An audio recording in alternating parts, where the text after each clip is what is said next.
argamuu roozaa kaleessaa qabate namoonni baay'een sababii achi jalatti namoota baay'ee sababii roozaan badde barreessanii sababii ilmi namaa itti baduus sababii ilmi namaa itti ajjeesuus sababii ilmi namaa waan hedduu ta'us rabbumatu beeka. Garuu ilmi namaa kun gaafa waa himatu waa shakkii wayii keessa himata. Gaafa waa himatu shakkii wayii nama keessa kaa'ee himata. Amma fakkeenyaaf Qananii Andu'aalem maal jedhe yeroo baay'ee qoricha fudhatteetu kilooraksii kana maal jedhama maqaa isaa ka maal jedhama ka ayyuun tokko baatti asii bachi beektu maal jedhama maqaan isaa isa fa'aa fudhattee yeroo lamarraa deebisee jedhee sababiin abu ilmi namaa kun dhugaa rabbi yoo duutellee yoo jiraattellee sababiin abdu. Amma roozaa kana namoonni baay'een abbaa manaa ishee akkas godhe koomentii jalatti koomentii ishee hundi roozaan akkamitti mana achi keessaa hojjetti ka jedhamu ijoollee baay'eetti dhagahame keessaafuu shamarra gaa'ela dhaabbate keessa akka malee itti dhagahame dhugaa dubbachuu fi maali beektani ani yeroo tokko ani dhuguma rabbi isinitti hima gaa'elli kun walii lama yoo iste teessellee gaa'ela dhaabbachuun dirqama ilmoo yoo argatte gaariidha. Waanuma amaatu kanallee waanuma dafqite kanallee ilmoon kee yoo si aalte gaafati duute gaariidha jedhee yaada. Takka waa'ee gaa'ela kana keessa galee gaafa ilaalumoo matuma kiyyarraa kaaseeti beeki. Gaa'elumti kun otoo qileen seene yookaan mataan seene of ta'ee haga gaafa du'u jiraadhe. Gaa'elli kun waan lama na keessa dhufa dhugaa rabbi. Gaa'elli keessatti yoo nama gaariitti yoo rabbi nama gaariitti si qabee nama gaariitti yoo heerumte jannata bakka gaa'elli jannatu dhugaa rabbi jannata addunyaa yoo nama gaariitti rabbi si qabe. Garuu hinaaftu gunuguntu dhiiraatti yoo si qabe yeroo baay'ee waa'ee dhiiraa hinaaftu maa keessa deddeebite haasofta namoonni naan jette illa jistan yuutuubii keessa tokko irratti namicha tokkotu gabaa deeme nama ija bal'aa manaa qaba. Ija bal'aa ka jedhanii beektanii gar tokkotti nama ilaalu. Innaa gaafa gabaa dhaqu hundi nama garuma tokkotti nama ilaala. Innaa inni tokko calluma jee ilaala. Namni calluma jee ilaala. Bah ati immoo cinarraa gooni nama jafelxee manaayyuu qabaa jedhe. Sinii galee inni ija bal'aa inni tokko inni ija fayyaa calluma afaan bala ilaala. Innaa inni ija bal'aa itti dhufe manaayyuu obboleessisaa ijisaa akkasii waan ta'eef. Inni ija bal'aa akkas dhufe nan ati cinarraa gooni abbo nama jafelxee manaayyuu qabaa jedhe. Sidii gala jedhee yaada. Dhugaa rabbi ani roozaa kanarra yeroo hedduu maaliif haasaa beektu? Madaa jireenya isheen kee jirtu sana waan qabuuf dhugaa rabbi abbaa manaa hinaaftuu qabaachuu manna. Bakka ati gaarii hojjettellee yaraa hojjettellee galanni kee baalagee masana beekta achuutti si ilaalan bakka keessaafuu rabbi abbaa manaa hinaaftuutti si hin qabe. Abbaa manaa hinaaftuutti si qabuu malla akkasitti bakka heeruma isaa dhiisteetuma mana maatii kee jiraachaa yookaan mana kireeffattee kophaa kee firii taatee jiraachuu si oola. Dhugaa rabbi isinitti waan hinaaftuun nama gootu isa irra ga'e argee beeka jechuun jechoota roozaan himatte. Roozaan maal jette himatte? Mucayyoon tokko abbaan manaa ishee baay'ee itti naafa silkii keessa sa'aatii 24 ta'a. Mucaan kun garuu amma yeroo gabaabaa keessatti waa malattee jirti jette. Achumarraa roozaan ji'atoo hin gahin badde. Maaliif beektani? Yeroo baay'ee yoo baafannee dubbanne waan keessa keenya jiru maatii wal ajjeesa. Dhugumatti yoo akka sa'aadaa maatii wal fixa jettu sana ukkaamsa dhugaa rabbi isinitti maali yeroo biyya jiru jireenya kiyyaaf jecha waan hin dhoksin hin jiru warra keenya. Maaliif viidiyoo roozaa kanaaf ilaalee bu'aa bari yeroo hunda seenaa kiyya fakkaatti yeroo viidiyoo ishee daawwadhu dhugaa rabbi jechuun abbaa manaa hinaaftuu jechuun dhuguma rabbi isinitti nyaattu sin gabbattu bakka yaaduma nyaatta malee yaaduma bakka waanuma nyaanni sun nyaata ta'eef nyaatta malee nyaattu sin gabbattu. Bifa sin argattu sammuun kees nagaan argatu jechuun ani yeroo tokko galata rabbi biyyi arabaa kun kabaname yoo anumaaf tenna jedhee yaada yeroo roozaa kana dhugaa rabbi waa'ee hinaaftu abbaa manaa kanaatti. Kanaaf dhugumatti ijoolleen koomentii Roozaa jalatti barreessanii dhugaa isaanii jedhan anillee akka isaanumaan deeggara. Maaliif Roozaa yeroo biyya namaa turteyyuu hin banne yeroo uftee maatii ishee bira teesseyyuu baddee achi mana kaafee keessaatti hin hojjenne har'a maaltu taanaan mana kaafee keessaa hojjette. Har'a maaltu argamnaan mana kaafee keessaa hojjette. Rakkoo maali? Rakkoo isa kamtu ishee irra gahee waan nyaattu abdemoo waan dhugdu abdemoo maa agdee achi keessaa hojjette be osoo abbaa manaa gaarii qabaatte keessaafu warri dhiiraa rabbi hojii keessatti siin dhoowwatiin dhugaa rabbi jechuun haati hattuu intalan amantu akkuma jedhan sana ofii bakka baalagee waan oolaniif dhugaa rabbi sitti an dubartii hundi nagaa siniin jechuu kiyyaa miti. Dubartii baalageen hin jettu siniin jechuu kiyyaa miti. Garuu nama kaayyoo isaaf yoo hojjetatillee yoo baqa mataa kee gadi qabattee jiraattellee sin fayyadu. Dhugaa rabbi sitti jechuun galanni dubartii tokko yoo rabbirraa gaafuma duutu bakka qaama ishee kana eeggattee rabbiif jecha gaafa du'e qaama kiyya maal ta'a ani akkam ta'a jettee rabbumaaf jecha yoo qaama ishee eeggatteetuma jiraatte malee akka abbaa manaa hinaaftu tokko an dhugaa rabbi sinitti ka dhiira takka miti ka dhiira 50 faana ooltu dhugaa rabbi. Garuu ofiif jecha rabbiif jecha qaama kee eeggatta. Garuu dhiironni kana ofirratti hin beekan, kabaja isaaniillee ofirratti hin beekanii bakka hinaafi maaliif ofii isaanii waan bakka badaa oolaniif bara keessaafu dhiirri hinaafan an dhugaa rabbi sinitti dhiirri hinaafu garmalee dhiirri hinaafu ofiisaa bakka hin taane waa ooluuf isheenillee akkasuma ta'a oolti fakkaata.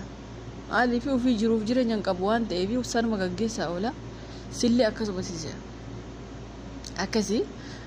Dhugaa dubbachuuf Roozaa argamuu keessatti inni kaan gammachuu keessa galtee boonse ijoolleen kaan immoo kan rifate sin jira. Dhugumatti Roozaa akkana ta'e kan jedhus ni jira. Dhugumatti Roozaa akkanatti mana kafee keessa galee hojjete kan jedhee uummatatti illee gaaffii ta'ee jira. Bifti Roozaa illee uummatatti gaaffii ta'ee jira. Maaliif Roozaan kun nama icciitii okfatudha. Ati dhuguma rabbisinitti warri gaa'ela kee jirtallee ni beektanii. Keessaafu warri abbaa manaa hinaafa qabdan ni beektani waa'ee kana. Warri abbaa manaa gaarii qabdan rabbi umurii isaaniif haa dheeressu. Garuu warreen abbaa manaa hinaafa qabdanii ni beektani. Mana kaaffee keessa nagaduu miti, kaaffee keessa hojjechuu miti. Akka ati fooqirraaf darbitu si godha. Dhugaa rabbi sinitti himu. Akka ati fooqirraa of darbitu si godha. Biyya keenya keessatti rakkoon keenya maali beektu nuti warri shamarranii? Amma biyya namaa kana keessa amma fakkeenyaaf intalli jaartii kana ilma fuusifatte waggaa tokko waliin ta'anii ilma tokko irraa argatte ni kaarraa buuse. Asuma ammaa kana jechuudha. Kaleessa kabiraatti heerumte dabarte. Ilmuma ka obboleessa abbaa ka ishee hiike sana ilmaan wasiilanitti deebitee heerumte ammas fagoon deemne beeki. Jarri waa takka wal gochuu hin danda'ani. Maaliif amma ta'u gurbaan kun niitii kiyya fuute tumannii karraa buusee fagootti haramte malee jedhee ta'u gurbaa sana rukute ofiisaafu morma irraa bu'a. Seera Suudii kana ni beektani. Tuquu hin danda'u zimjee ilaalu bicha. Garuu biyya keenya keessatti abbaan manaa koo hinaafaadha jettee ni kaamayyuu sirraa buusee nagaan jiraattu. Yoo achi fagaattee biyya kaanitti bakka biyyaa baatee maatii keerraa adda baatee yoo heerumte malee naannoo isaa biyya isaa bakka inni beekutti yoo heerumte lubbuu kee dhabda. Waan kun jira moo hin jiru? Dhugaa rabbi biyya keenya hin jira, biyya keessan hin beeku. Ni kaama sirraa buusee illee si biraa nafu. Yoo ofiisaa si jibbe qofa, yoo ofiisaa sirratti dubartii biraa jaallatee si dhiise kun rakkoon qabu heerumuu dandeessa. Garuu yoo ati ofii kee natti hinaafa na rakkisa bakka na guba jettee isa dhiiftee kan biraatti heerumte hin jiraattu. Ati illee hin jiraattu, inni illee hin jiraatu.